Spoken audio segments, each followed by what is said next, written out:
talking about the personhood and deity of the Holy Spirit.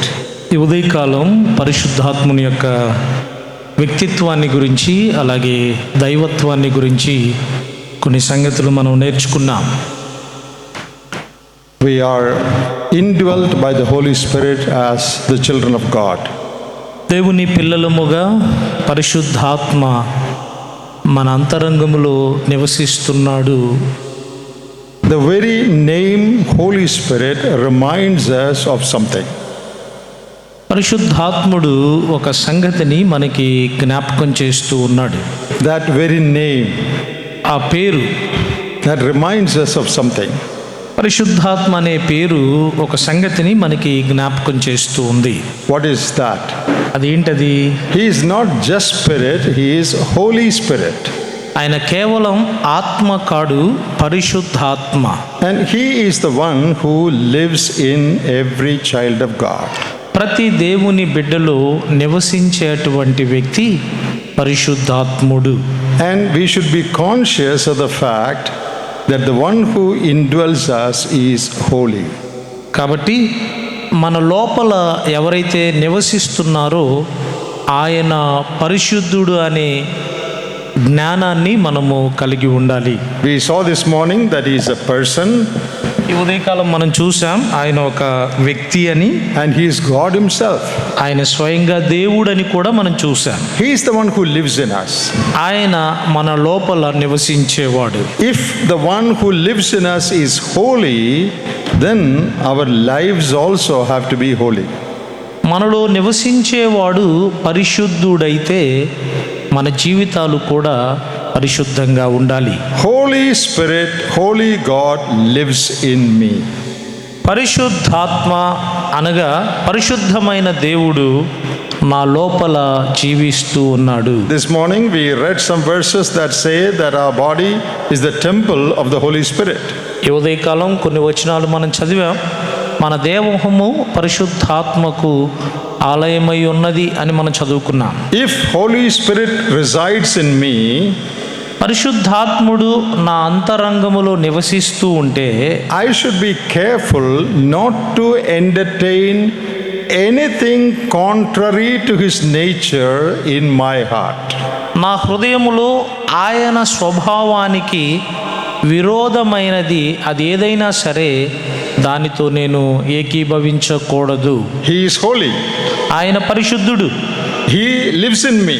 ఆయన నా లోపల నివసిస్తూ ఉన్నాడు. Therefore, I should not entertain or tolerate anything that is unholy in my life. అందుచేత నా జీవితంలో అపవిత్రమైనది అది ఏదైనా సరే దానిని నేను నా జీవితంలో ఉంచకూడదు, దాన్ని నేను అనుసరించకూడదు. Not just in my life, but in my heart, my thought, my imaginations. కేవలం నా జీవితంలోనే కాదు, నా హృదయములో, నా తలంపులలో, నా ఊహాగానాలలో కూడా. Holy One lives in me. పరిశుద్ధుడైన వాడు నాలో నివసిస్తూ ఉన్నాడు. Therefore, something unholy cannot coexist with one who is holy. అందుచేత పరిశుద్ధమైన వానితో అపరిశుభ్రమైనది లేక అపవిత్రమైనది కలిసి సాగడానికి సాధ్యము కాదు. We should not tolerate or entertain or encourage anything that is contrary to His nature, His character in our life. మన జీవితాలలో పరిశుద్ధాత్మ యొక్క స్వభావానికి విరోధమైనది అదేదైనా సరే దానిని ఏమాత్రము మనము కలిగి ఉండకూడదు. So this is something that we have to remember whenever we talk about the Holy Spirit. పరిశుద్ధాత్మను గురించి మనము ఎప్పుడు మాట్లాడుకున్నా సరే ఈ సంగతిని ఎల్లప్పుడూ మనం గుర్తుపెట్టుకోవాలి. But very often we are not conscious about it. కానీ చాలాసార్లు దాని గురించి మనం అవగాహన కలిగి ఉండడం లేదు. People who say Holy One lives in them live unholy lives. ప్రజలంటారు మాలో పరిశుద్ధాత్ముడు నివసిస్తున్నాడని, కానీ అపవిత్రమైన జీవితాలు జీవిస్తూ ఉంటారు. They don't go together. అంటే పరిశుద్ధాత్ముడు మనలో నివసించడం, అపవిత్రమైన కార్యక్రమాలు చేయడము అనేది కలిసి వెళ్ళడం సాధ్యం కాదు. So let us remind ourselves of this solemn truth. కాబట్టి ఈ సత్యాన్ని మనకి మనమే జ్ఞాపకం చేసుకుందాం. Nothing unholy can coexist with one who is holy. ఎవరైతే పరిశుద్ధమైన వాడుగా ఉన్నాడో ఆయనతో అపవిత్రమైనది కలిసి సాగడం సాధ్యము కాదు. He is a person and he is God himself. పరిశుద్ధాత్ముడు ఆయన ఒక వ్యక్తి మాత్రమే కాదు, స్వయంగా ఆయన దేవుడే. In this session we are going to talk about the work of the Holy Spirit in the Old Testament. ఈ సమయంలో పాత నిబంధనలో పరిశుద్ధాత్ముని యొక్క కార్యము అనే అంశాన్ని మనము నేర్చుకునబోతూ ఉన్నాం. If God is there from the beginning, then the Holy Spirit also is there from the beginning. దేవుడు ఆది నుండి ఉన్నవాడైతే పరిశుద్ధాత్ముడు కూడా ఆది నుండి ఉన్నవాడే. If God is there in the Old Testament, then Holy Spirit also is in the Old Testament. దేవుడు పాత నిబంధనలో ఉన్నవాడైతే పరిశుద్ధాత్ముడు కూడా పాత నిబంధనలో ఉన్నవాడే. If God spoke in the Old Testament, the Holy Spirit also spoke in the Old Testament. పాత నిబంధనలో దేవుడు మాట్లాడినట్లయితే పరిశుద్ధాత్ముడు కూడా పాత నిబంధనలో మాట్లాడినట్లే. If God was working in the Old Testament, the Holy Spirit also was working in the Old Testament. పాత నిబంధనలో దేవుడు తన కార్యాలు జరిగిస్తూ ఉంటే పరిశుద్ధాత్ముడు కూడా పాత నిబంధనలో తన కార్యాలను జరిగిస్తూ ఉన్నాడు. So when we look at the Old Testament, right from the first chapter of right from the first book of Genesis, పాత నిబంధనను మనం గమనించినప్పుడు మొదటి గ్రంథమైన ఆది కాండము మొదలుకొని, from the beginning of the Bible అనగా బైబిలు ఆరంభము మొదలుకొని till the end of the Bible, Bible అంతము వరకు కూడా we see the Spirit of God. పరిశుద్ధాత్ముని మనం చూస్తాం. The very opening words of the Bible talk about him. బైబిల్లో ఆరంభ వచనాల్లో పరిశుద్ధాత్ముని గురించి ప్రస్తావన మనం చూస్తాం. All of us know Genesis 1:1. ఆది కాండం మొదటి అధ్యాయం మొదటి వచనం మనం అందరం ఎరుగుదము. In the beginning God created the heavens and the earth. ఆది యందు దేవుడు భూమి ఆకాశములను సృజించెను. Immediately in verse 2 we read the Spirit of God was hovering over the waters. వెంటనే వచనం 2లో దేవుని ఆత్మ జలముల పైన అల్లాడుచుండెను అని మనం చదువుతాం. So the Bible or the Old Testament opens with a word about the Holy Spirit. అంటే బైబిల్లో లేక పాత నిబంధనలో పరిశుద్ధాత్మను గురించిన ప్రస్తావన ఇక్కడ ఆరంభమవుతుంది. Very first chapter of the Bible. బైబిల్లో మొట్టమొదటి గ్రంథము, మొట్టమొదటి అధ్యాయం. The Spirit of God working there. దేవుని ఆత్మ అక్కడ కార్యము చేయడం మనం చూస్తాం. When you come to the last book of the Bible, అలాగే బైబిల్లో చివరి గ్రంథానికి మనం వచ్చినప్పుడు, and the last page of the Bible, బైబిల్లో చివరి పేజీకి మనం వచ్చినప్పుడు there also we read about the Spirit. అక్కడ కూడా ఆత్మను గురించి మనం చదువుతాం. Look at the last chapter in the Bible. బైబిల్లో చివరి అధ్యాయం చూడండి, చివరి గ్రంథం చివరి అధ్యాయం. And that is the book of Revelation, as you know. అది ప్రకటన గ్రంథం మనందరికీ తెలుసు. And verse 17. వచనం 17. See, read verse 17. 17వ వచనం చదువుదాం. ప్రకటన గ్రంథం 22:17. ఆత్మయు పెండ్లి కుమార్తెయు రమ్ము అని చెప్పుచున్నారు. So when you open the Bible, in the first page the Spirit of God is there. In the last page the Spirit of God is there. మన Bible మనం తెరిచినప్పుడు మొదటి పేజీలో పరిశుద్ధాత్ముడు మనకి కనబడుతూ ఉన్నాడు. అలాగే చివరి పేజీలో కూడా పరిశుద్ధాత్ముడు కనబడుతూ ఉన్నాడు. So it doesn't matter whether it is the Old Testament or the New Testament, right from the beginning till the end the Holy Spirit is there. కాబట్టి అది పాత నిబంధనైనా క్రొత్త నిబంధనైనా తేడా అనేది ఏమీ లేదు. ఆరంభము నుండి కూడా పరిశుద్ధాత్ముడు ఉండడం మనం చూస్తాం. And the greatest work of God in the universe, ఈ విశ్వములో దేవుడు చేసిన కార్యాలలో గొప్ప కార్యం ఏంటి అంటే that is creation. అది సృష్టి. In that the God the Holy Spirit is there. ఆ సృష్టిలో ఆ సృష్టిని సృజించడంలో పరిశుద్ధాత్ముని కార్యమును కూడా మనం చూస్తాం. We will talk about that.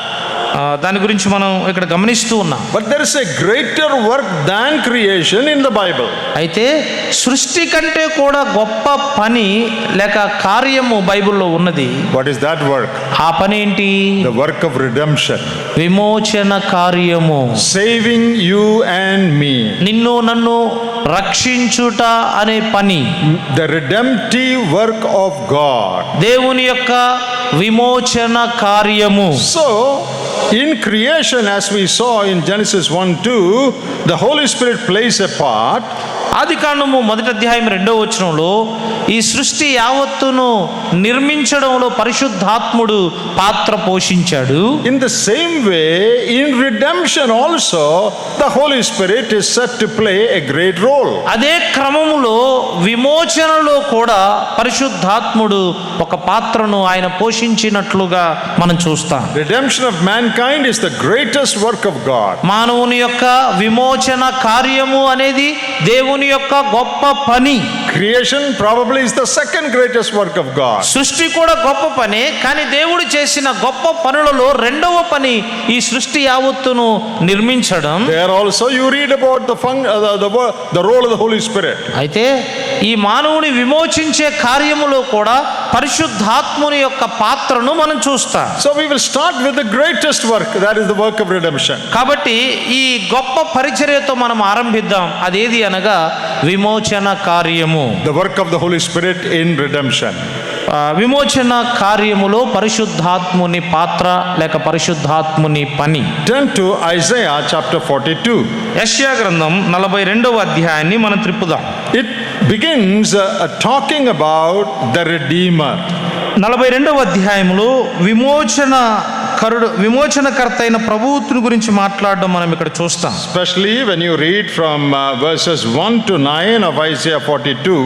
యెషయా గ్రంథం 42వ అధ్యాయం 1వ వచనం నుండి 9వ వచనం వరకు మనం చదివినప్పుడు You read there about the Lord Jesus Christ, the Redeemer of mankind. మన ప్రభువైన యేసుక్రీస్తు వారు మానవుల విమోచనకర్త అని మనం ఇక్కడ చదువుతాం. We read about the servant of Jehovah, who is the Lord Jesus. దేవుని సేవకుడైన యేసుక్రీస్తు ప్రభువారు and his incarnation, తర్వాత ఆయన మానవ అవతారం, how he ministered in this world, ఆయన ఈ లోకంలో ఎలా పరిచర్య చేశాడో మనం చూస్తాం. and how he became light to the nations, అలాగే గుడ్డివారికి ఆయన ఎలా వెలుగయ్యాడు, and how he redeemed us. ఎలాగ ఆయన మనలను విమోచించాడు. So 42 1 to 9 talk about God's great servant who accomplished the work of redemption. 42వ అధ్యాయం 1వ వచనం నుండి 9వ వచనం వరకు దేవుని గొప్ప సేవకుడైన యేసుక్రీస్తు ప్రభువారు విమోచన కార్యాన్ని జరిగించడం ఈ లేఖనాల్లో మనం చూస్తాం. And there in verse 1 itself we read about the role of the Spirit. పరిశుద్ధాత్మని యొక్క పాత్రను గురించి 1వ వచనంలోనే మనం చదువుతాం. Let us read verse 1. 1వ వచనం చదువుదాం. 42వ అధ్యాయం 1వ వచనం. ఇదిగో నేను ఆదుకును నా సేవకుడు, నేను ఏర్పరచుకునిన వాడు, నా ప్రాణమునకు ప్రియుడు, అతని యందు నా ఆత్మను ఉంచి ఉన్నాను. I have put or placed my spirit upon him. అతని యందు నా ఆత్మను ఉంచి ఉన్నాను అంటున్నాడు. And what is he going to do? అతడు ఏం చేయబోతున్నాడు? As you continue to read that passage, ఆ తదుపరి లేఖన భాగాలు మనం చదవడం కొనసాగిస్తే you read about his public ministry, ఆయన బహిరంగ పరిచర్యను గురించి మనం చదువుతాం. and verses 6 and 7, 6-7 వచనాలలో the Savior's ministry of opening the blind eyes, గుడ్డివారికి కన్నులు తెరిచే రక్షకుని పరిచర్య, and delivering those who are in prison, చెరసాల్లో ఉన్న వారిని విడిపించడం, declaring deliverance to them, వారికి స్వేచ్ఛను ప్రకటించడం, and he becoming a light to the nations. ఆయన అనేక రాజ్యాల వారికి వెలుగుగా మారడం. That is the ministry of Messiah. అది మెస్సీయ యొక్క పనిగా మనం చూస్తాం. But in the very beginning of that description is the Spirit of God in verse 1. అయితే ఈ యొక్క విమోచన కార్యముల గురించి ప్రస్తావించే ముందే ఆరంభములోనే పరిశుద్ధాత్ముని యొక్క కార్యాన్ని మనం చూస్తాం. So in the greatest work of God in the universe, the Holy Spirit has a role. కాబట్టి దేవుని యొక్క గొప్ప పరిచర్యలు అనగా ఈ విశ్వానికి సంబంధించి ఆయన చేసిన విమోచన అనే పరిచర్యలో పరిశుద్ధాత్ముడు గొప్ప పాత్రను కలిగి ఉన్నాడు. Now come to Isaiah chapter 61. ఇప్పుడు యెషయా గ్రంథం 61వ అధ్యాయానికి రండి. There is a direct reference to the Savior, the Lord Jesus Christ. ఇక్కడ మన రక్షకుడైన యేసుక్రీస్తు ప్రభు వారికి నేరుగా ప్రస్తావించబడిన ఒక వచనాన్ని మనం చూస్తాం. Now read chapter 61, verses 1 to 3. 61వ అధ్యాయం యెషయా గ్రంథం మొదటి 3 వచనాలు మనం చదువుదాం. 61 మొదటి 3 వచనాలు.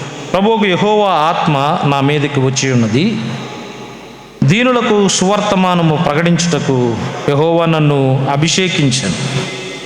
నలిగిన హృదయము గల వారిని దృఢపరచుటకును, చెరలోనున్న వారికి విడుదలను, బంధింపబడిన వారికి విముక్తిని ప్రకటించుటకును, యెహోవా హితవత్సరమును మన దేవుని ప్రతిదండన దినమున ప్రకటించుటకును, దుఃఖాక్రాంతులందరినీ ఓదార్చుటకును, సియోనులో దుఃఖించు వారికి ఉల్లాస వస్త్రములు ధరింపచేయుటకును, బూడిదకు ప్రతిగా పూదండను, దుఃఖమునకు ప్రతిగా ఆనంద తైలమును, భారభరితమైన ఆత్మకు ప్రతిగా స్తుతి వస్త్రమును వారికిచ్చుటకును ఆయన నన్ను పంపి ఉన్నాడు. యెహోవా తన్ను మహింపరుచుకున్నట్లు నీతి అను మస్తకి వృక్షములన్నీ, యెహోవా నాటిన చెట్లన్నీ వారికి పేరు పెట్టబడును. You see, 61 opens by saying, the Spirit of the Lord God is upon me. 61వ వచనంలో ఇలా వ్రాయబడింది, ప్రభువుకు యెహోవా ఆత్మ నా మీదకి వచ్చి ఉన్నాడు. Very first verse. ఆరంభ వచనంలోనే The Spirit of the Lord God is upon me. యెహోవా ఆత్మ నా మీద ఉన్నాడు అంటూ ఉన్నాడు. These are the words of the Lord Jesus.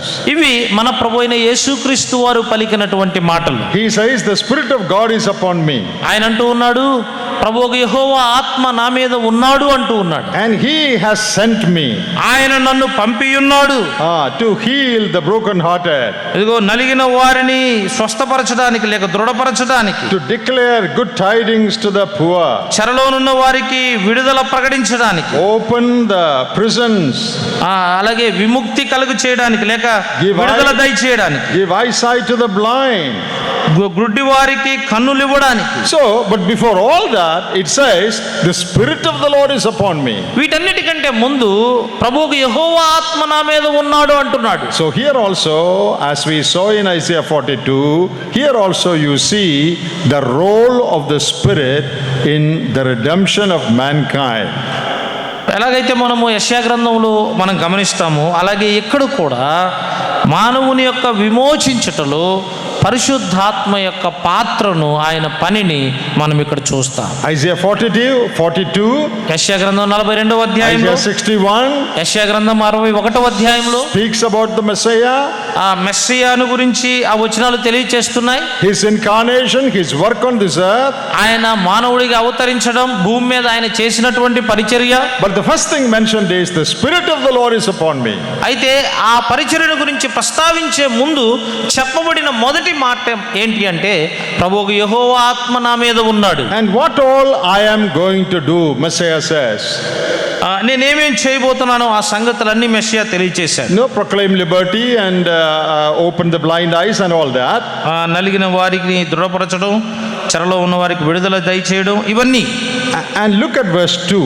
ఇప్పుడు 2వ వచనం చూడండి. To proclaim the acceptable year of the Lord and the day of vengeance of our God.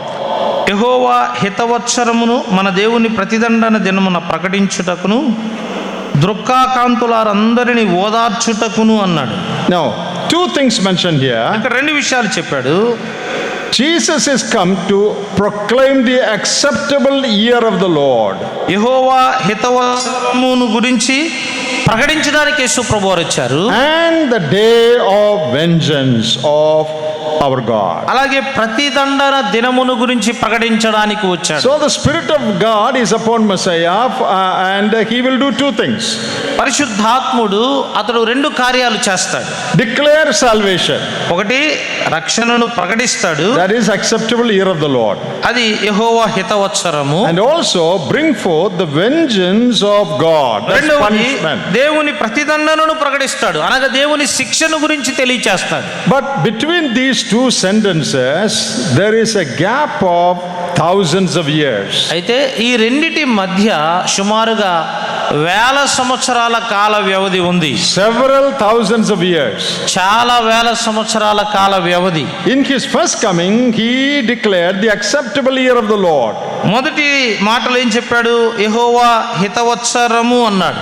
And in his second coming, he is going to give vengeance to those who did not obey the gospel. రెండవ విషయంలో ఎవరైతే సువార్తకు విధేయత చూపరో వారికి దేవుడు ప్రతిదండన కలుగు చేస్తాడు అని చెప్తున్నాడు. Now come to Luke's gospel. ఇప్పుడు మరలా లూకా సువార్తకు రండి. When Jesus came to the temple, యేసు ప్రభు వారు దేవాలయానికి వచ్చినప్పుడు he took the scroll of Isaiah ఆయన ఆ యొక్క కొరడ తీసుకున్నాడు. and he took that their Bible or scroll ఆయన ఒక గ్రంథపు చుట్ట తీసుకున్నాడు. and he started reading this passage. ఆ గ్రంథపు చుట్ట తీసుకొని యెషయా గ్రంథములో ఉన్న మాటను చదువుతూ ఉన్నాడు. Luke 4:16. లూకా సువార్త 4వ అధ్యాయం 16వ వచనంలో ఆ మాట మనం చూస్తాం. You read exactly what we already read in Isaiah 61. యెషయా గ్రంథం 61వ అధ్యాయంలో ఏ సంగతులైతే మనం చదివామో ఖచ్చితంగా అదే సంగతులు లూకా సువార్తలో చదువుతాం. What has Messiah come for? Messiah దేని కొరకు వచ్చాడు? And when you come to verse 19, వచనం 19కి మనం వచ్చినప్పుడు to proclaim the acceptable year of the Lord, ప్రభు యొక్క హితవత్సరమును ప్రకటించడానికి, verse 20, వచనం 20లో then he closed the book and gave it back to the attendant and sat down. ఆయన గ్రంథపు చుట్ట పరిచారకుని ఇచ్చి కూర్చుండును అని వ్రాయబడింది. Did he read that whole sentence? ఆ భాగం అంతా మనం చదువుతున్నామా? యెషయా గ్రంథం 61వ అధ్యాయంలో చదివిన వచనం అంతా ఇక్కడ మనం చదువుతున్నామా? Look into your Bible. Isaiah 61 he is reading, యెషయా గ్రంథం 61లో ఏముంది? and verse 1 and 2 he is reading, మొదటి 2 వచనాల్లో and it says, declare liberty to those who are oppressed, proclaim the acceptable year of the Lord. నలిగిన వారిని దృఢపరచడం, చెరలోనున్న వారికి విడుదల అన్నాడు. What is the next sentence in Isaiah? యెహోవా హితవత్సరము తర్వాత ఏముంది? What is the next sentence? To give vengeance. ప్రతిదండన చేయడం. That Jesus did not read. అది యేసు ప్రభువారు ఇక్కడ చదవలా. Did you notice that? ఆ మాట మీరు గమనించారా? He read only half of that verse. ఆ వచనంలో కేవలం సగం మాత్రమే యేసు ప్రభువారు చదివాడు. That is, declare good news. అంటే అది యెహోవా హితవత్సరం, మంచి వార్త ప్రకటించడం. Next sentence is also to give vengeance. ఆ తదుపరి వాక్యం ఏంటి? శిక్ష విధించడం లేక ప్రతిదండన చేర్చడం. That he did not read. ఆ మాటను లూకా సువార్తలో యేసు ప్రభువారు చదవలేదు. Halfway he read half the verse, closed the book. అంటే ఒక మార్గంలో చెప్పాలి అంటే సగం వచనాన్ని చాలా జాగ్రత్తగా తన దగ్గరగా చదివాడు And gave it back. తిరిగి ఇచ్చేసాడు గ్రంథం చుట్టను. Only half the verse. సగం వచనమే చదివాడు. Why? ఎందుకు? Because in his first coming, ఆయన మొదటి యొక్క రాకడలో he had come only to declare the good news. కేవలం స్వార్థ ప్రకటించడానికే, రక్షించడానికే వచ్చాడు. And giving vengeance is something kept for a time to come. శిక్ష విధించడం లేక దండన చేయడము అనేది అది ఒక సమయం రావాలి. ఆ సమయంలో అది జరిగించబడుతుంది. That is after thousands of years. అంటే వేల సంవత్సరాల తర్వాత. So declaring good tidings as a ministry of Jesus and giving vengeance, both ministry of Jesus, there is a gap of thousands of years between them. మానవులను రక్షించడంలో, మానవునకు శిక్ష విధించడంలో ఈ రెండు యేసు ప్రభువారి పరిచర్యలు. అయితే ఈ రెండిటి మధ్య కొంత కాల వ్యవధి ఉంది. Jesus read only halfway through, referring to his first coming, and closed the book. యేసు ప్రభువారు కేవలం ఆ గ్రంథాన్ని, ఆ వచనం సగం మాత్రమే చదివి ఆ తదుపరి గ్రంథాన్ని మూసివేశాడు. No, that is not our subject now. అది మన అంశం కాదండి. But because that's a very important thing, I just wanted to mention that. అది ముఖ్యమైన సంగతి కాబట్టి నేను దాన్ని ప్రస్తావించాలనుకున్నాను. So our subject is the role of the Spirit of God in our redemption. ఇప్పుడు మన అంశం ఏంటి అంటే మన విమోచన కార్యములో పరిశుద్ధాత్ముని యొక్క పాత్ర. So in Isaiah 42 and also 61 we read the Spirit of the Lord was upon the Messiah. యెషయా గ్రంథం 41వ అధ్యాయంలోను అలాగే 61వ అధ్యాయంలోను 42లో 61లో పరిశుద్ధాత్ముడు విమోచన కార్యములో ఆయన పాత్రను కలిగి ఉండడం మనం చూస్తాం. So you see the role of the Holy Spirit in the greatest work of God.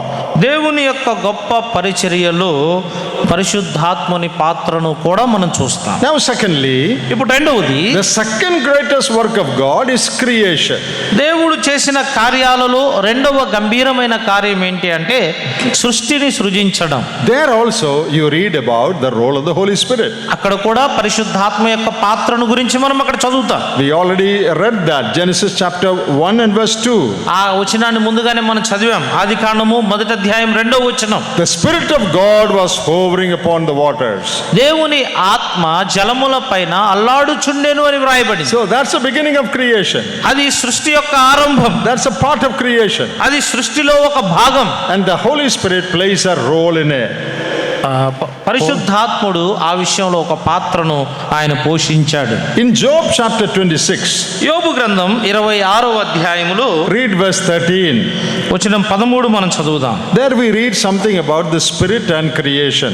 సృష్టిని గురించి అలాగే పరిశుద్ధాత్మను గురించి మనం చదువుతాం. Job 26 and verse 13. 26వ అధ్యాయం 13వ వచనం చూడండి. యోబు గ్రంథం 26:13.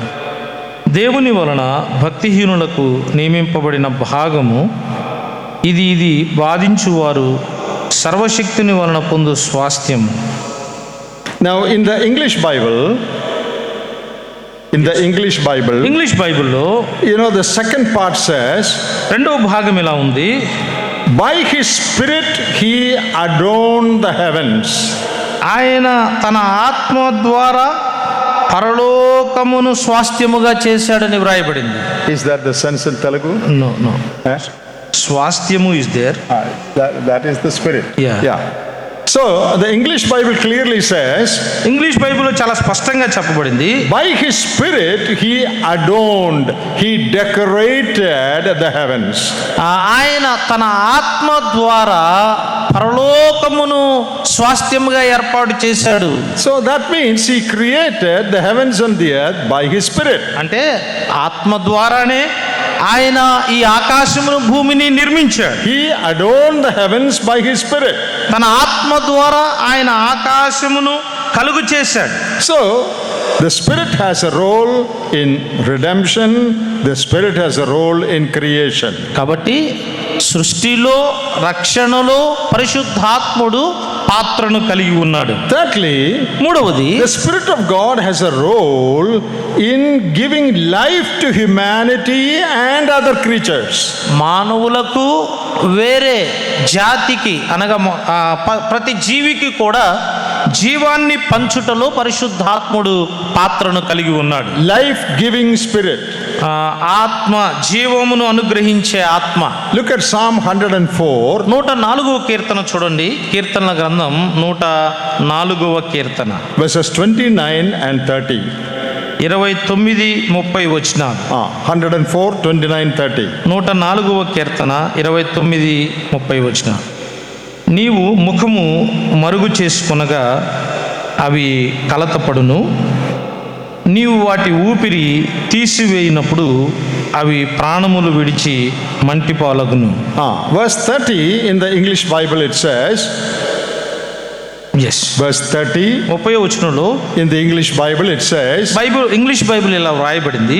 you send forth your spirit and they were created. మనకు తెలుగులో నీవు నీ ఊపిరి విడవగా అవి సృజింపబడును అని వ్రాయబడింది. So you send forth your spirit and they were all created. అంటే నీవు నీ ఆత్మను పంపగా అవన్నీ సృజించబడ్డాయి అని ఇంగ్లీష్లో వ్రాయబడింది. So God created by sending forth his spirit. అంటే తన ఆత్మను పంపుట ద్వారా దేవుడు మానవులను మిగిలిన జీవులను ఆయన సృజించాడు. In Genesis chapter 2 we read about God giving breath of life.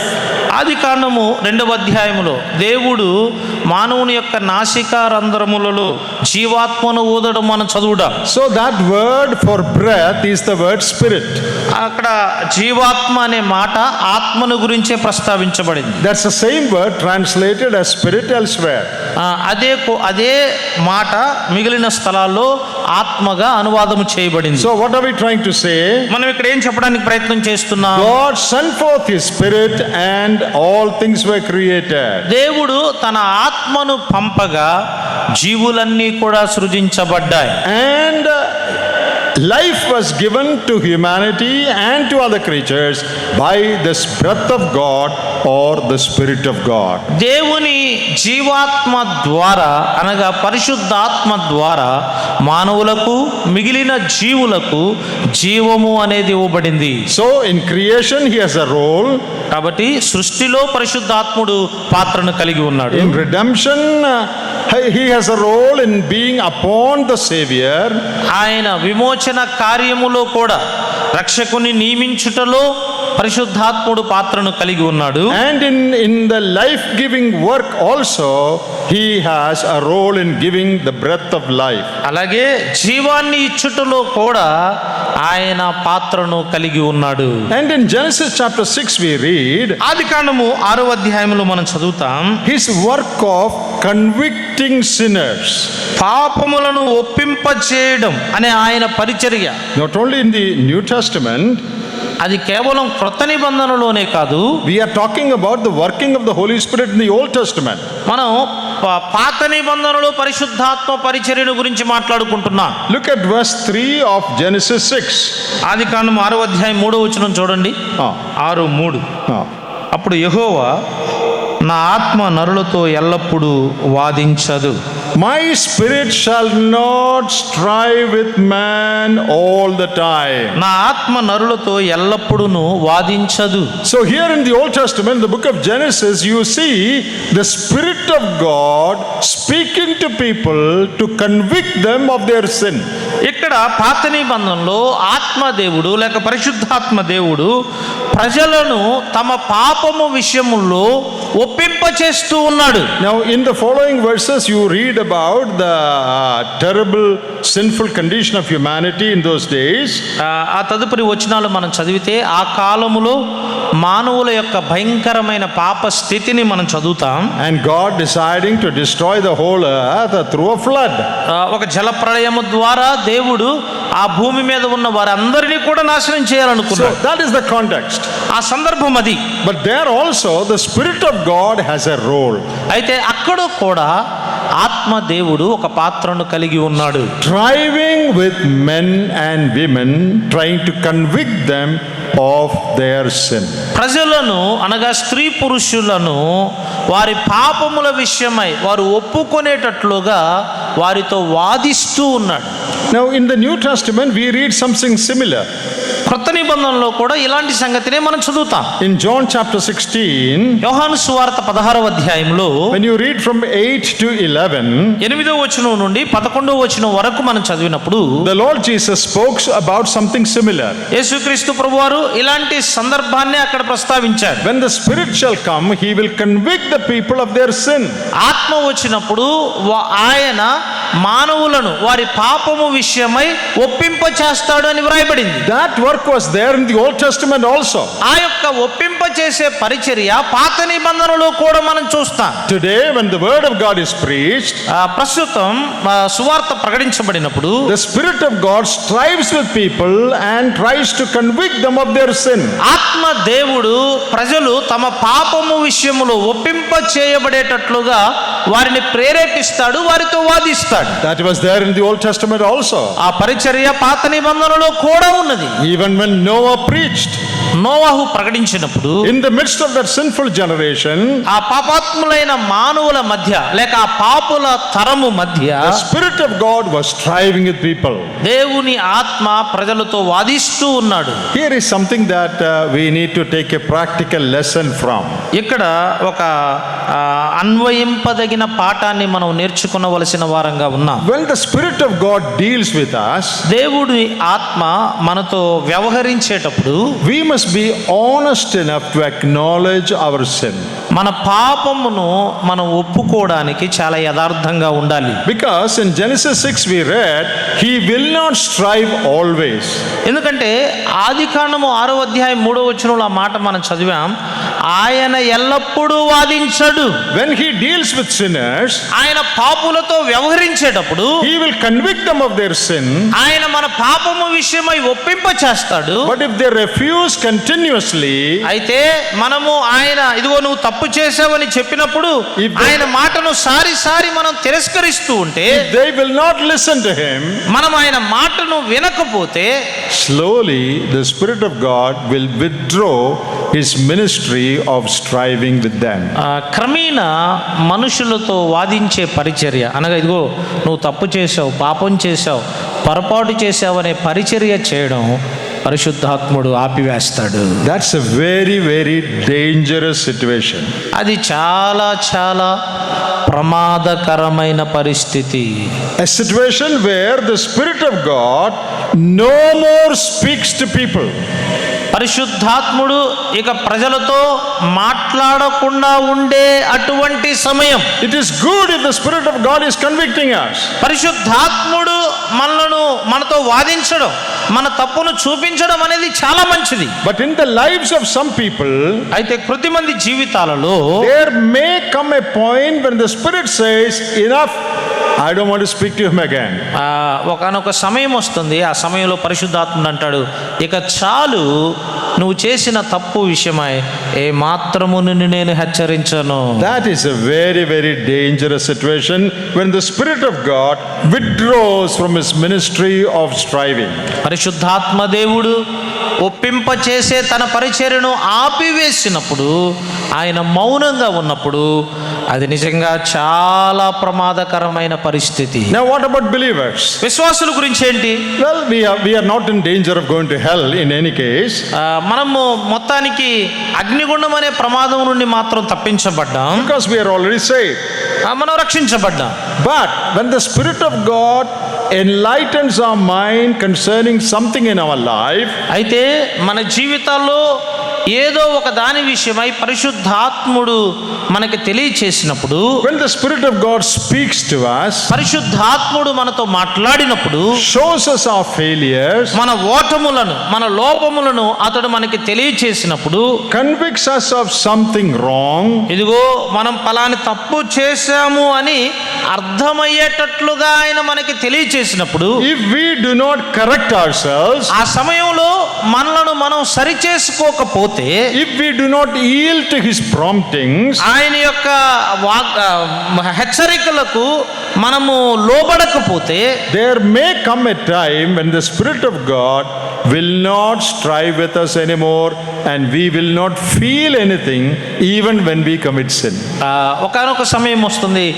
ఆ సమయంలో పరిశుద్ధాత్ముడు కూడా విశ్వాసులను హెచ్చరించడం కూడా ఆపివేస్తాడు. అది ఎలా అర్థమవుతుందంటే, మనం తప్పు చేసినా అయ్యో తప్పు చేశామనే బాధ ఏమాత్రం మనకు ఉండదు. You are a child of God. నీవు దేవుని బిడ్డవే. As you listen to God's word, God, the Holy Spirit speaks to you. దేవుని వాక్యాన్ని వింటూ ఉండగా పరిశుద్ధాత్ముడు నీతో మాట్లాడతాడు. Maybe when you read the Bible, the Spirit strives with you. బహుశా నీవు బైబిల్ చదువుతుండగా పరిశుద్ధాత్మ నీకు తెలియచేస్తాడు. But you are not willing to yield. కానీ ఆ యొక్క మాటకు పరిశుద్ధాత్మునికి లోబట్టానికి నువ్వు ఇష్టపడటంలా, You refuse నీవు తిరస్కరిస్తున్నావు, continuously. నీవు నిరంతరం తిరస్కరిస్తున్నావు. Then the danger is అప్పుడు ప్రమాదం ఏంటంటే, not that you will lose your salvation. నీవు నీ రక్షణ కోల్పోతావు అనేది కాదు, కానీ That danger is not there. అలాంటి ప్రమాదం ఏమీ లేదు. But you will lose enlightenment in your life. అయితే నీ జీవితంలో నీవు వెలిగించబడము అనేది, ఆ ప్రకాశము అనేది తగ్గిపోతుంది. Even if you hear a message, you will not hear God, you will hear only the preacher. అలాంటి పరిస్థితుల్లో నీవు ఉన్నప్పుడు, ఒకవేళ నీవు దేవుని వాక్య సందేశాన్ని విన్నా, నీవు దేవుని మాట విన్నట్లుగా నీకు అనిపించదు, ప్రసంగికుని మాట విన్నట్లుగా నీకు అనిపిస్తుంది. In John chapter 8, యోహాను సువార్త 8వ అధ్యాయంలో, when Jesus was on this earth, యేసుక్రీస్తు ప్రభువారు he went around preaching. ఆయన చుట్టూ వెళ్ళి ప్రకటిస్తూ ఉన్నాడు. And some publicans and sinners and prostitutes, they heard his word, they repented, they followed him. కొద్దిమంది పాపులు, వ్యభిచారులు, రకరకాలైన వ్యక్తులు ప్రభు మాటలు విన్నారు, వారు ప్రభువుని నమ్ముకున్నారు, ప్రభువుని అనుసరిస్తున్నారు. But some of the Jewish leaders, అయితే కొద్దిమంది యోధా నాయకులు, very religious scholars who knew the scriptures, వారు మతపరమైనటువంటి తత్వజ్ఞానులు, లేఖనాలు ఎరిగిన వారు, they did not recognize what Jesus was saying. కానీ యేసు ప్రభు వారు ఏం బోధిస్తున్నాడు ఆ సంగతులు వారు గుర్తించలేకపోయారు. Why? ఎందుకు? Not because they did not understand the language Jesus was speaking. అంటే యేసు ప్రభు వారు మాట్లాడిన భాష వారు అర్థం చేసుకోలేదని కాదు. They did not recognize the voice of God because they were not willing to listen to God. వారు దేవుని యొక్క స్వరాన్ని గుర్తించలేకపోయారు. కారణం ఏంటంటే దేవుని మాట వినే స్థితిలో వారు లేరు. Look at this verse in John chapter 8. యోహాను సువార్త 8వ అధ్యాయంలో ఆ మాట చూడండి. If you haven't noticed this, notice this verse. This is an important verse. ఒకవేళ ఇప్పటి వరకు ఆ వచనాన్ని మీలో ఎవరైనా గుర్తించకపోతే ఇప్పుడైనా గుర్తించండి. ఇది చాలా ప్రాముఖ్యమైన వచనం. John 8 verse 43. యోహాను సువార్త 8వ అధ్యాయం 43వ వచనం. Jesus talks about himself and the Father. He reveals many great truths to the people. ఇక్కడ యేసుక్రీస్తు ప్రభువారు తన గురించి, తండ్రి గురించి అనేక సత్యాలను బయలుపరుస్తూ ఉన్నాడు. But many of the learned people, they could not understand what Jesus was saying. అయితే చాలా మంది లేఖనాలు ఎరిగిన వారే యేసు ప్రభువారు ఏం చెప్తున్నారో దాన్ని గ్రహించలేకపోతున్నారు. Not because they did not understand the language. అంటే వారికి భాష అర్థం కాలేదని కాదు. Not because Jesus' words were too difficult. యేసుక్రీస్తు ప్రభువారి యొక్క మాటలు అర్థం చేసుకోవడానికి చాలా కష్టంగా ఉన్నాయని కాదు. Why did they not understand? వారు ఎందుకు అక్కడ గ్రహించలేకపోయారు? Look at what Jesus said in verse 43. 43వ వచనం చూడండి. యేసు ప్రభువారు ఏమన్నారు? Okay, read it. మీరేలా నా మాటలు గ్రహింపకున్నారు?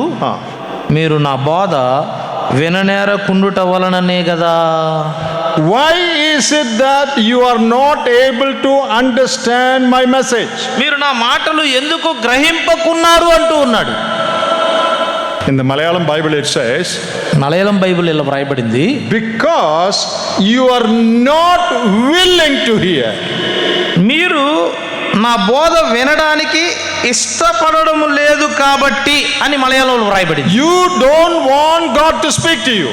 అంటే దేవుడు మీతో మాట్లాడడం మీరు కోరుకోవడం లేదు. Not because you don't understand the language. మీకు భాష అర్థం కావడం లేదని కాదు.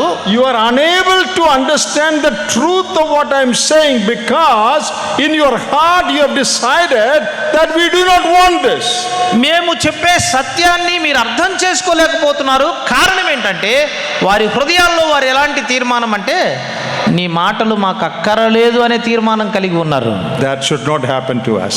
అది మన జీవితాల్లో ఎన్నడూ జరగకూడదు. We are saved, మనం రక్షించబడ్డాం, but for our spiritual growth, అయితే మన ఆత్మీయ ఎదుగుదల కొరకై, for getting more light in our Christian life, మన క్రైస్తవ జీవితంలో ఎక్కువ వెలుగు పొందడానికి we need to yield to the working of the Spirit of God in our life. మన జీవితాలలో పరిశుద్ధాత్ముని యొక్క కార్యానికి మనము అంటుకట్టబడి ఉండాలి. If we continuously refuse to yield to the working of the Spirit, పరిశుద్ధాత్ముని యొక్క కార్యానికి మనం లోబడకుండా సారి తిరస్కరిస్తూ ఉంటే, not willing to acknowledge our failure, మన యొక్క ఓటములను, లోపాలను గుర్తించకుండా ఉంటే, do you know what will happen? ఏం జరుగుతుందో తెలుసా? You will come to every meeting, మీరు అన్ని కూడికలకు వస్తారు, you will come to every conference, మీరు ప్రతి సదస్సుకు వస్తారు, you will come to every mahasablu, ప్రతి మహాసభలకు వస్తారు, you will sit in the front, మీరు ముందే కూర్చుంటారు, you will take down notes, మీరు నోట్స్ కూడా రాసుకుంటారు, you will hear the preacher, మీరు ప్రసంగికుని యొక్క మాటలు శ్రద్ధగా వింటారు, but you will not hear God.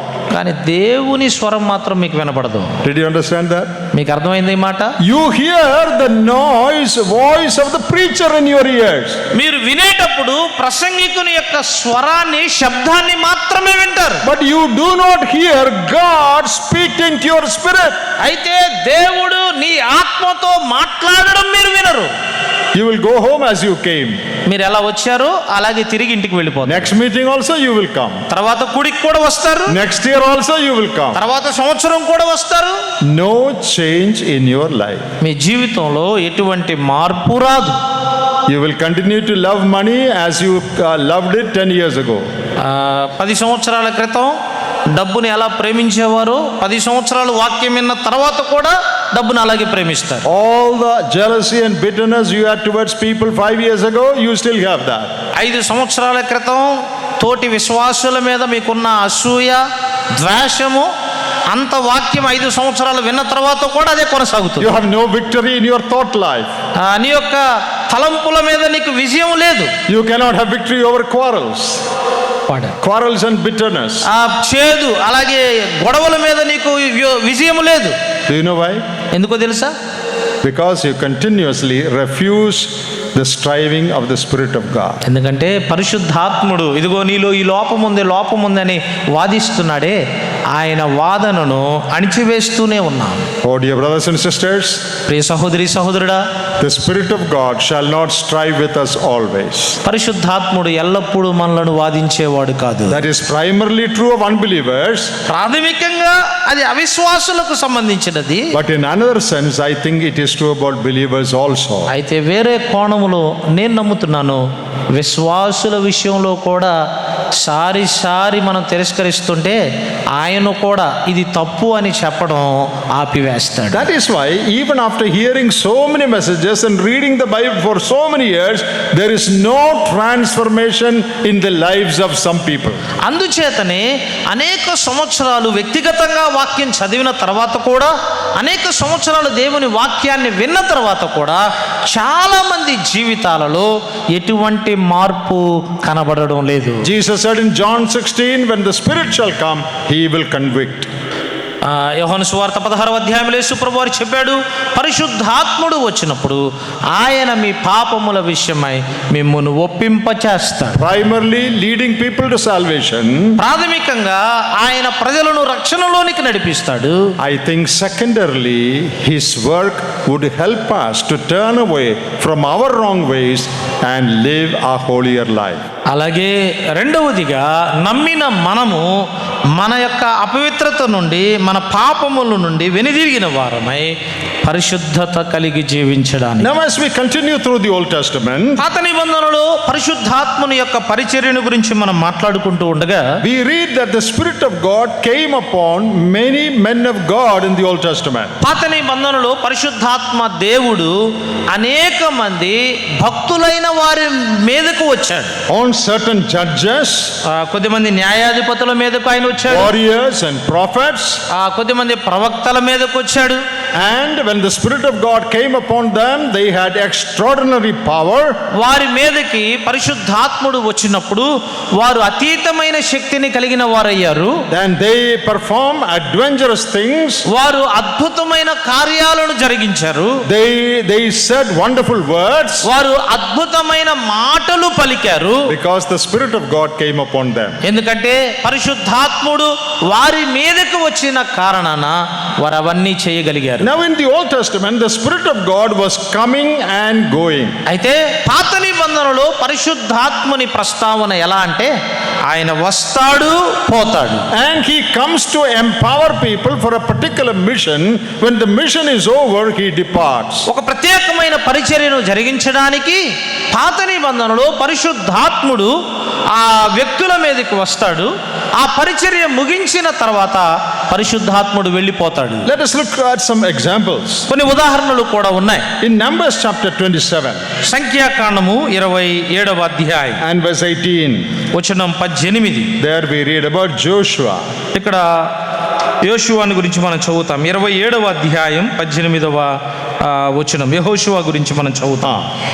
Read that. 27 Numbers 27 verse 18. సంఖ్యాకాండము 27వ అధ్యాయం 18వ వచనం. అందుకు యెహోవా మోషేతో ఇట్లనెను, నూను కుమారుడైన యెహోషువ ఆత్మను పొందినవాడు. Here you read about Joshua, ఇక్కడ యెహోషువ గురించి మనం చదువుతాం. who was a leader of the people of God. దేవుని ప్రజలకు నాయకుడిగా ఉన్న వ్యక్తి. And it says, my spirit is upon him. He is a man who has my spirit. యెహోషువ ఆత్మను పొందినవాడు, నా ఆత్మను అని వ్రాయబడింది. My spirit is upon him. నా ఆత్మ అతని మీద ఉన్నాడు. Joshua had a great ministry, యెహోషువ గొప్ప పరిచర్యను కలిగి ఉన్నాడు. and the spirit of God was upon him to accomplish that ministry. ఆ యొక్క పరిచర్యను పూర్తి చేయడానికి దేవుని ఆత్మ యెహోషువ మీద ఉన్నాడు. Judges 3 and verse 10, న్యాయాధిపతుల గ్రంథం 3వ అధ్యాయం 10వ వచనంలో we read about Othniel. అక్కడ ఒత్నీయేలు గురించి మనం చదువుతాం.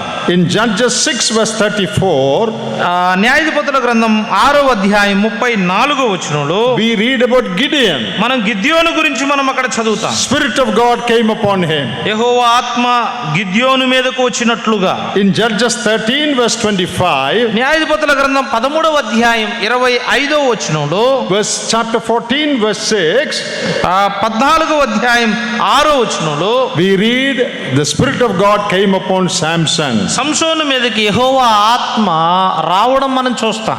In 1 Samuel chapter 10 సమూయేలు మొదటి గ్రంథం 10వ అధ్యాయంలో and verses 9 and 10, అలాగే 9, 10 వచనాలలో we read that the Spirit of God came upon Saul, the king of Israel. ఇశ్రాయేలు రాజైన సౌలు మీదకు పరిశుద్ధాత్ముడు రావడం మనం చూస్తాం. 1 Samuel chapter 10 సమూయేలు మొదటి గ్రంథం 10వ అధ్యాయం and we read that in verse 10, the Spirit of God came mightily upon him. దేవుని ఆత్మ బలముగా అతని మీదకి వచ్చెను అనే మాట 10. That is about Saul. అది సౌలుని గురించి. Spirit of God came powerfully upon him. పరిశుద్ధాత్ముడు చాలా బలముగా సౌలు మీదకి వచ్చాడు. When you come to chapter 16 of the same book, ఇదే గ్రంథం అనగా సమూయేలు మొదటి గ్రంథం 16వ అధ్యాయంలో and when you read verse 14, వచనం 14 మనం చదివినప్పుడు we read that the Spirit of God departed from him. యెహోవా ఆత్మ సౌలును విడిచిపోయెను అనే మాట మనం చదువుతాం. So in the Old Testament, కాబట్టి పాత నిబంధనలో Spirit of God came, empowered, accomplished ministries through some men, and then later departed. పరిశుద్ధాత్మ దేవుడు కొద్దిమంది వ్యక్తుల మీదకు వస్తాడు, ఆయన పనిని పూర్తి చేస్తాడు, ఆ పనిని పూర్తి చేయడానికి కావలసిన బలాన్ని ఇస్తాడు, ఆ పని పూర్తయిన తర్వాత ఆయన తిరిగి వెళ్ళిపోతాడు. But in the New Testament, కానీ క్రొత్త నిబంధనలో we saw that this morning, ఈ ఉదయకాలం మనం చూసాం, Jesus said he comes to dwell with you forever. యేసు ప్రభువారు చెప్పాడు, పరిశుద్ధాత్ముడు ఎల్లప్పుడూ మీ యొద్ద ఉండుటకే రాబోతూ He ఉన్నాడు. comes into believers the moment they are saved. ఏ క్షణములో మనం రక్షించబడతామో ఆ క్షణమే ఆయన మనలోనికి వస్తాడు. He never leaves them. ఆయన ఎన్నడూ మనలను విడిచిపెట్టడు. If they keep yielding to his spirit, ఆయన ఆత్మకు విధేయత చూపడం మనం కొనసాగిస్తే the spirit would strengthen and use them. పరిశుద్ధాత్ముడు అట్టివారిని బలపరుస్తాడు, ఉపయోగిస్తాడు. But the spirit would not depart. అయితే పరిశుద్ధాత్ముడు క్రొత్త నిబంధనలో వ్యక్తిని విడిచి వెళ్ళిపోడు. In Psalm 51, when David sinned with Bathsheba, 51వ కీర్తనలో దావీదు బెత్షెబాతో పాపము చేసిన and in తర్వాత his prayer of repentance, అతడు పశ్చాత్తాపపడుతూ ప్రార్థన చేసినప్పుడు he says, "Take not thy Holy Spirit from me." అతడు ఇలా ప్రార్థన చేశాడు, నీ ఆత్మను నా యొద్ద నుండి తీసివేయకుము అన్నాడు. So that's the Old Testament. In the New Testament, that doesn't happen. కాబట్టి పాత నిబంధనలు అయినా క్రొత్త నిబంధనలు అయినా అది జరుగుతూ ఉంది. Now again in the Old Testament, పాత నిబంధనలో the Spirit of God played a prominent role in enabling the prophets to prophesy. ప్రవక్తలు ప్రవచించడానికి పరిశుద్ధాత్ముడు ఒక ప్రధానమైన పాత్రను పోషించాడు. In 2 Samuel సమూయేలు 2వ గ్రంథం chapter 23 23వ అధ్యాయం and verse 2, 23వ అధ్యాయం వచనం 2 చూడండి. David says, దావీదు అంటున్నాడు, "The Spirit of the Lord spoke by me, and his word was on my tongue." యెహోవా ఆత్మ నా ద్వారా పలుకుచున్నాడు, ఆయన వాక్కు నా నోట ఉన్నది అన్నాడు. So the Spirit helps in prophesying. అంటే ప్రవచించడానికి పరిశుద్ధాత్ముడు సహాయం చేస్తూ ఉన్నాడు. Ezekiel 2:2 also says the same thing. యెహెజ్కేలు గ్రంథం 2వ అధ్యాయం 2వ వచనంలో కూడా అదే మాట ప్రస్తావించబడింది. The Spirit entered me when he spoke to me. ఆయన నాతో మాట్లాడినప్పుడు పరిశుద్ధాత్ముడు ప్రవేశించాడు అనే మాటలు మనం చూస్తాం. So the Spirit's role in helping people to prophesy, to declare the word of God. దేవుని వాక్యాన్ని ప్రకటించడానికి, ప్రవచించడానికి పరిశుద్ధాత్ముడు వ్యక్తులకు సహాయం చేస్తూ ఉన్నాడు. We also read that the Spirit of God helped people in the Old Testament to walk in the right path. సరైన మార్గములో నడవడానికి పరిశుద్ధాత్మ దేవుడు పాత నిబంధనలో భక్తులకు సహాయం చేశాడు. Read Psalm 143 and verse 10. కీర్తన 143 వచనం 10 చూడండి. 143 Psalm కీర్తన 143 and verse 10. వచనం 10. Read it. నీవే నా దేవుడవు, నీ చిత్తానుసారంగా ప్రవర్తించుటకు నాకు నేర్పుము. దయగల నీ ఆత్మ సమభూమి గల ప్రదేశమందు నన్ను నడిపించునుగాక.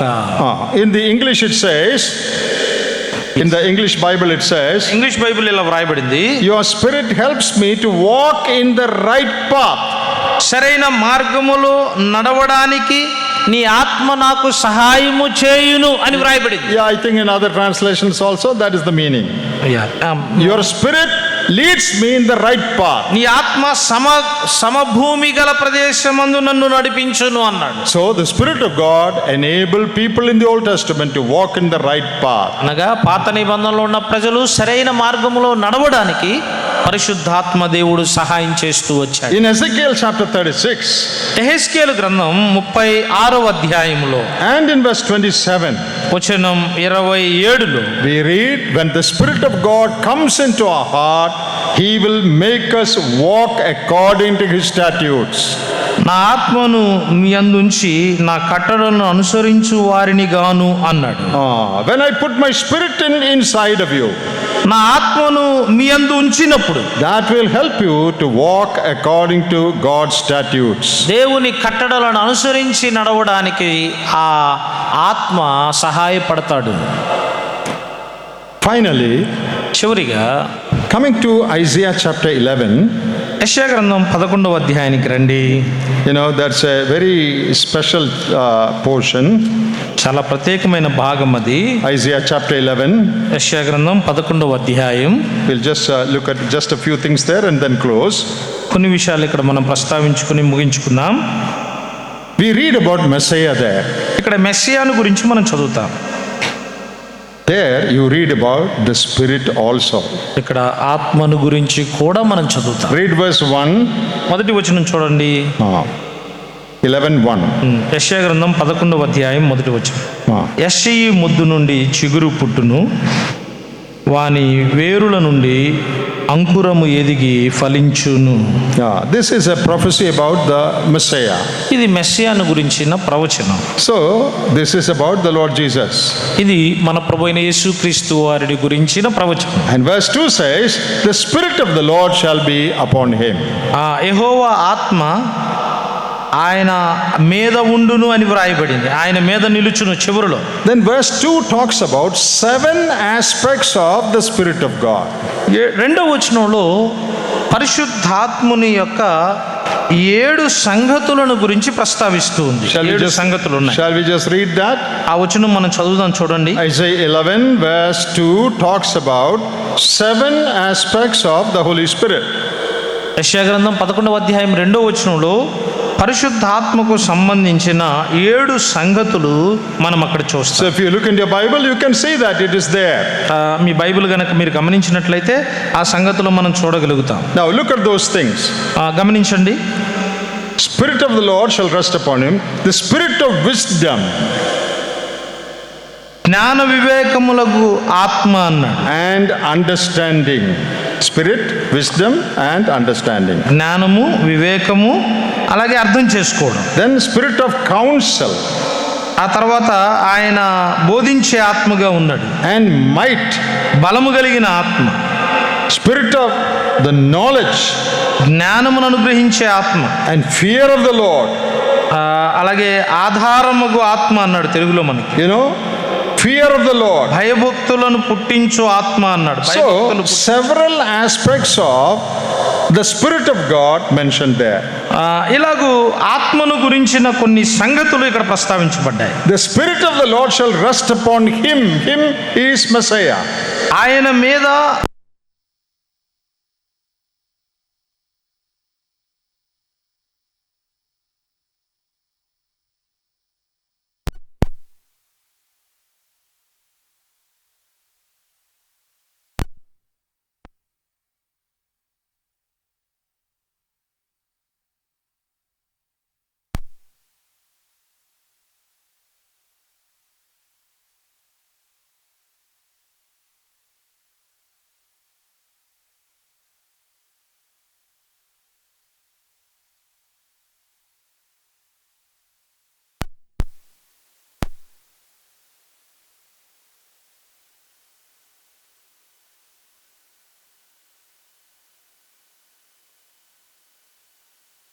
మన మీద ఈ ఆత్మ ఉన్నాడు. These things should be seen in our life also.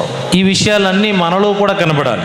Of course, this is uniquely true about the Lord Jesus. ఈ విషయాలన్నీ మన ప్రభువైన యేసుక్రీస్తు వారి విషయమై వాస్తవమైనవిగా But ఉన్నాయి. in our life also, అయితే మన జీవితాలలో కూడా if the same Spirit is in us, అదే ఆత్మ మనలో ఉన్నట్లయితే, the Spirit that dwelt in the Lord Jesus, ప్రభువైన యేసుక్రీస్తు వారిలో నివసించినటువంటి ఆ ఆత్మ, that same Spirit, if it is in us, అదే ఆత్మ మనలో ఉన్నట్లయితే we should have wisdom and understanding. మనము కూడా జ్ఞాన వివేకాలను కలిగి ఉండాలి. We should have counsel and might.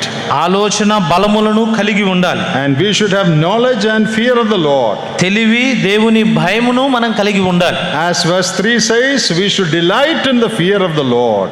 మనము దేవుని యందు భయము కలిగి ఉండాలి. Fear of the Lord should be in us. దేవుని భయము మనలో ఉండాలి. Wisdom should be in us.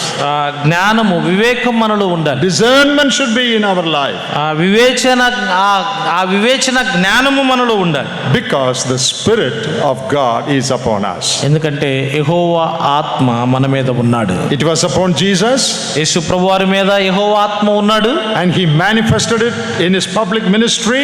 యేసు ప్రభువారు తన బహిరంగ పరిచర్యలో పరిశుద్ధాత్ముని కార్యాన్ని ప్రదర్శించాడు. In His teaching, ఆయన బోధనలో చూపించాడు. in His life, ఆయన జీవితంలో చూపించాడు. that same Spirit is upon us. అదే ఆత్మ మన మీద కూడా ఉన్నాడు. That Spirit will help us to walk in the way of wisdom and understanding. జ్ఞాన మార్గములలో మనము నడవడానికి ఆ ఆత్మ దేవుడు మనకి సహాయం So if we చేయును. yield to this Spirit, ఆ ఆత్మకు మనము లోబడినట్లయితే, listen to this Spirit, ఆ ఆత్మ మాట మనం విన్నట్లయితే, then He will lead us, giving us His counsel in the right path. సరైన మార్గములో మనలను నడిపించడానికి ఆయన తన ఆలోచన మనకి He తెలియజేస్తాడు. worked in the Old Testament. ఆయన పాత నిబంధనలో పరిచర్య చేశాడు. He continues to work in the New Testament. క్రొత్త నిబంధనలో కూడా ఆయన పరిచర్య చేయడం, కొనసాగించడం మనం He చూస్తాం. works in you and me. పడండి. He works in you and me. ఆయన నీలో నాలో కార్యము జరిగిస్తూ ఉన్నాడు. And the impact, result should be seen in our day-to-day life. మన అనుదిన జీవితంలో ఆయన మనలో కార్యము చేస్తూ ఉన్నప్పుడు దాని ఫలితాలు కనబడాలి. May God bless these words to us. ప్రభు ఈ మాటల ద్వారా మనలను దీవించును గాక.